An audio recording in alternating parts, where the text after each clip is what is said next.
Mais peut-être, c'est vrai que le quoi un peu un coup de feu, c'est vrai que le quoi un peu un coup de feu, YouTube peut pas tomber. Le quoi un peu un coup de feu, mais quoi un peu feu, on va bien charger me voir. Mais là, mais là, commenter, mais partager. Et qu'est-ce qu'on le fait faire le voir? Alors, bois subscribe à le Google. Et ouais, s'abonner. Ah, s'abonner. S'abonner, moi. Là, je vais s'abonner. Yo, il n'y a pas au Django, mais bon, ne me va ma désabonner.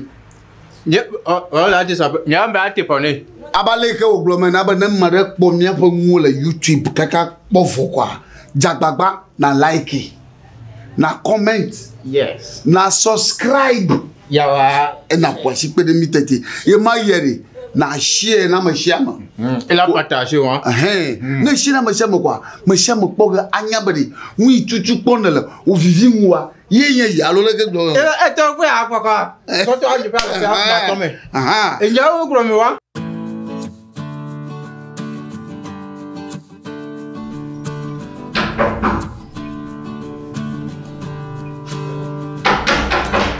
Fia, garama. Oh. Bah.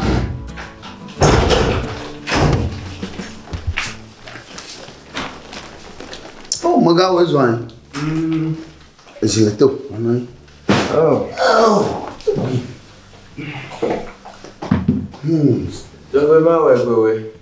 Non, gars.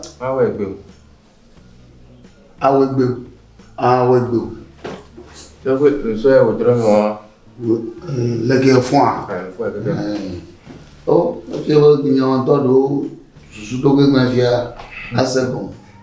C'est bien de bien. Ouais, de caractère. Oh, on a de caractère. Le gars il a beau fin. De beaucoup de filles là tu peux à quoi va vous mettre. Fille. C'est quand même à quoi. Ah, au moins quoi mon agbeko. Ok, agbeko. De beaucoup là. Parce que on ne peut pas passer, il n'y a pas pour que on confirme quoi. Et bah tu m'as pas confirmé. Et moi je me lève et je vais changer pour me bouger. Je vais faire jaoué pour ma amlani quoi. On va dire là. Chaud. Bon, donc on doit se soumettre ici. Oh, non, c'est pas une on a soutenu mon. Oh. Fille. Quand le pépé voit, il me rien à connaître. Ça va au bout, mais comment dire? Ça. Ça va? Parce que mon gars, comment la fille? Vous qui blâmez quoi les? On n'a pas dit malheureusement, je veux bon. Si vous avez quoi les formes, ouais monsieur. On soumet qu'on a quoi la paix à moi. Yi. Mais là, tu as ton rien non. Ah ouais. Tu fais un gars qui quoi là, tu as rien pour me tu m'as quoi? Oh, pas ça c'est bien. Pas ça c'est. Quoi tu as rien pour me oui tu crois là. Mais ouais. Oh ouais, on coupe le c'est pas vrai. Rague boy que ouais, il peut tirer. Azuma. Il y a le jour, le plus mais on va pas quoi la mauvaise sur ce challenge on va aller ouais bon. Malenino. Pour Togo quoi. On croit mais ça me peut sur le quoi peut faire. Bakaya, fica tole. Fait que toi vous avez ouais peut on bébé ma soeur quoi. Et nous pouvons la faire dans le père pour pas tomber. Nous sommes quoi tole. Et tu as fait ce ouais point là. Il même oh tu as mais nyangi no fier ma baglo. Tu as quoi comme ça? On t'a où pas plus tomber. Mbere quand nyangi ko ve ba yi me ya ba zuma. Parce que ne plus c'est me quoi. Et quoi là nous comme donc quoi là ouais quoi. Donc nous quoi là ouais quoi. Oh. Nous donc nous quoi là ouais quoi. Pour là. Pour toi, je peux adaptateur que vous n'y avez pas. Voilà, vous pouvez y aller. Adaptateur, je me demande. Tu n'as pas le fait. Oh, oui, va boire l'homme et il va boire. Je suis à Kamato. Oui, et le soir. Oui, et le soir. Oh, Abuma. Et il y a le soir. La bouille. Maman. Et il doit payer ma. Ah, bah, comme. À quoi parle le touré? Nous avons trop souvent temps. Nous sommes au point. Le mien a un coup de point, un coup de fumée, mais aussi peut sur la paix, nous l'avons un coup de fumée. Il y a un qui fout nous. Ouais, non, feu les petits quoi, un peu quoi. Fait que non, feu là, c'est un pétard, c'est un peu le quoi. Oh, quand tu arrives, John, là, ouais. Là, quand il y a du chumano, un trou de la chiva, il faut que le colonel. Il y a donc de mais t'as pas le monde tous, mais il y a nous, il y a un mot de le mot de t'as encore gros ma beaucoup de zéma, faut pas. T'as pas câble. Oh, mon collègue, pas qu'on dit. Tu vois, n'est-ce pas? Attends, vas-y, attends, va payer ma. Que non, on va pas. Non, on va pas. Pas fouiller à collecter ma niaque, le cas.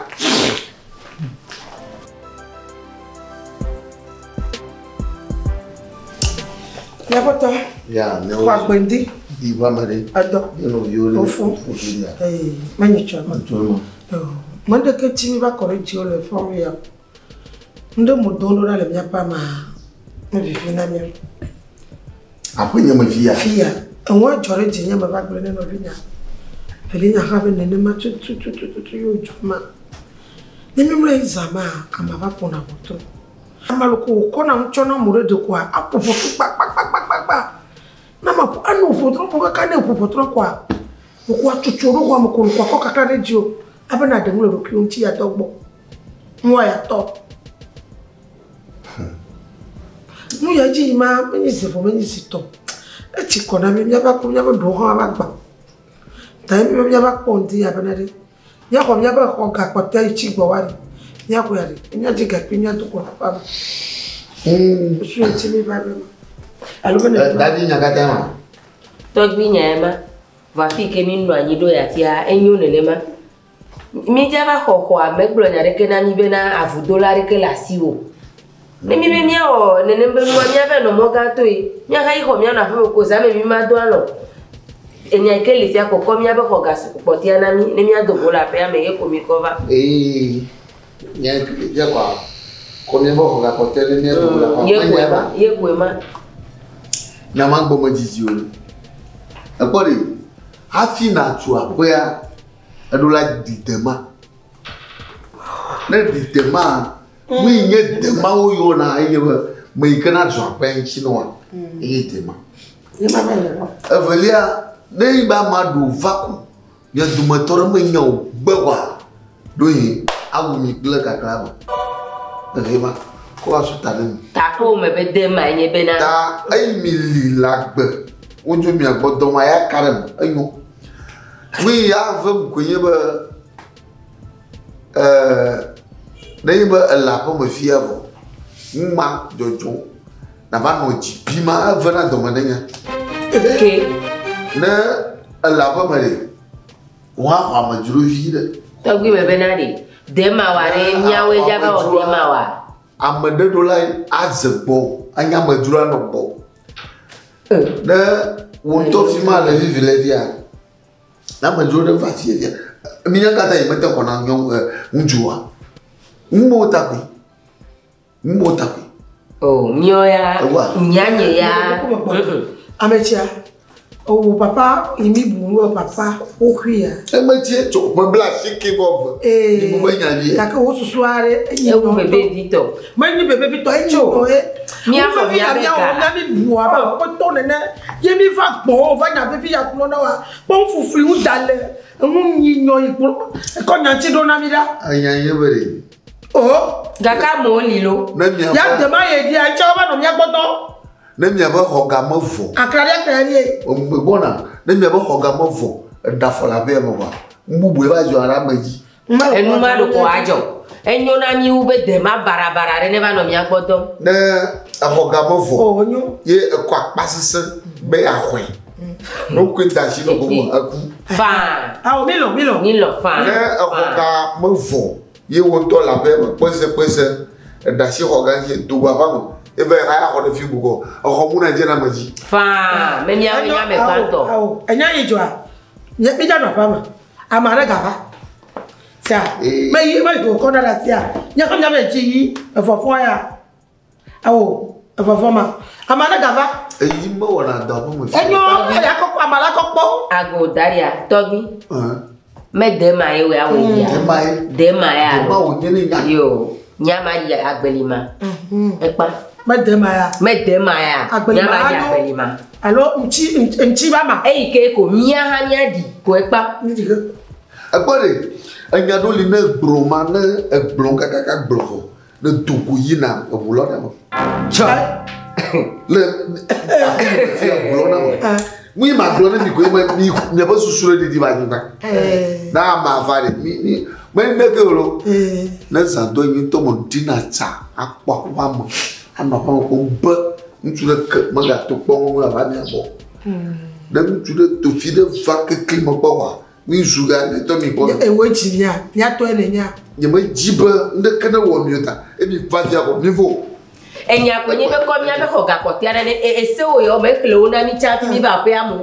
Me kplɔ de ma nya me kpɔ anɔ tsatsa la ƒe me le gba ɖe wo dzi mia. Nɔvi. Exɔ mi va ha yi mia tso ma zu. Oh, dzina fa nɔ la mega bi dzina kɔnɔ. Mia ke nye be mia do go yina ʋu la lɔ. Oh, misi. Mala bana. Keteke la lɔ wo ya. Oh, misi la. Oh. Misi. Nyamu wo susu ba gbere ta mi va gbɔ ye. Susu kuku. Enti mi ba ro. Enyama mi kɔ ye. Mo dɔ ge fi agba, mo dɔ ge. Misi la. Ma hi amakono ha. Ma he yo ko bana. Mala ban tuko ga papa mo wa. Mala ban tuko ga papa. Aba wo nka. Roko la be mi zo kluvi na ntu ya nene lo. Awo. Chite mi jo la vinya. No vinya. Fami jo. Mi no pa ma na ga ba ka. Nyaka we. Ko na tia. Eyi mi ya ko he ane wa ga ba pe. Ko to fufuli. Dale. Na mi nyo mi da fo bo e mako ni ku kadam. Ya dai. Na ni o mo le zaza mi o bi da bolo mana. Mo liko papa ya jagla ko ko kakla ko ko he ko be jebo mo gesa mo nyemi na ni o sa ko banya yo ndo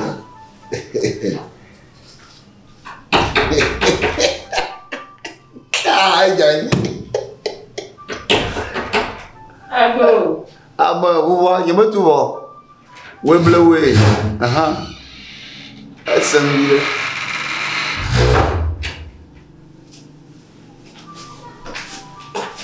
wisdom. Recuyo. It was you live on far.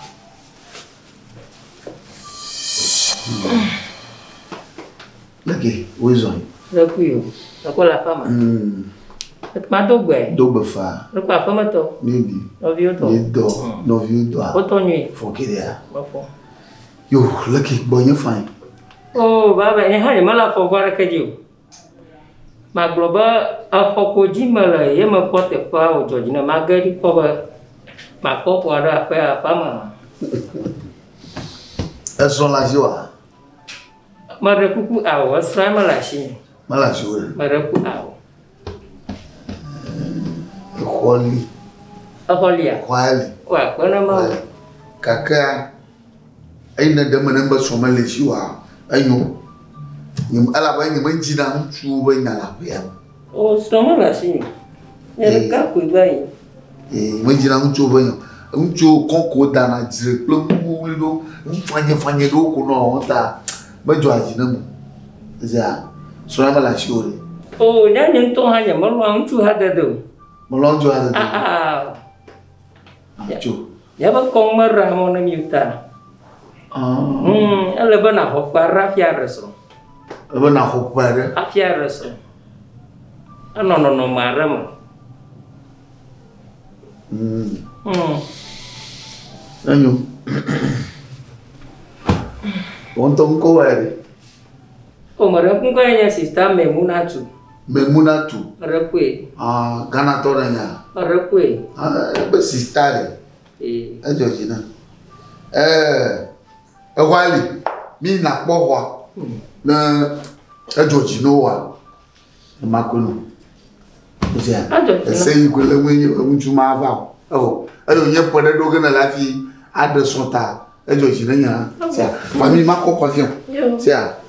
Memunatu. Wanyo.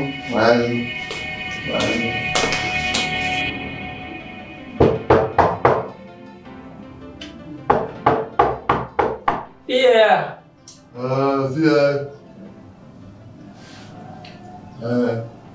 Yeah. Bona. Bona. Que dozão.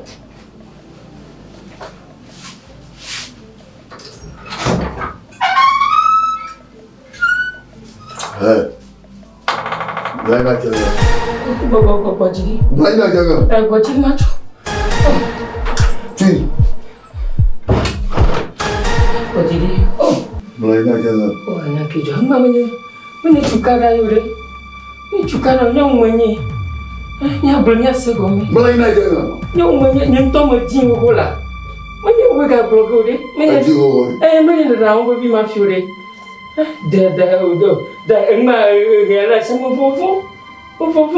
Asia. Ku ma dar fino. Ku nyentom jingo gola. Tima baga. Apa? Enggak menyendek kono deh. Baba, mana punya om ya medrenya deh. Itu amerji. Kalau lagi nyong juga boleh ada mama. Mama, mata wangi. Wangi.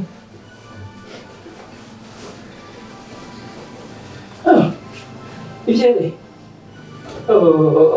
Malaka. Udah tua. Menyum lagi. Udah tua. Iya deh. Iya deh, apa ya? Awak ke? Macam dia. Apa tu? Ni pun orang tu. Aha, awak betul. Ni pun. Aku madam buku. Nama gua. Madam buku. Nama gua siapa? Aku. Awak kerja aja. Aku. Ni pun orang yang betul betul. Ni pun. Nawe. Meta le bebe me tu hoga kwa yamwa. Ado to ko mi, ado ku jinya bomba fie ko na nyama. Dekali. Na ma wurware. Dekali. Ma wo ganu to fia. Awa. Kwa na no ayi. To ko ko. Mambo. To ko ko. Me de pe no. To ko ko. La baba la siku. La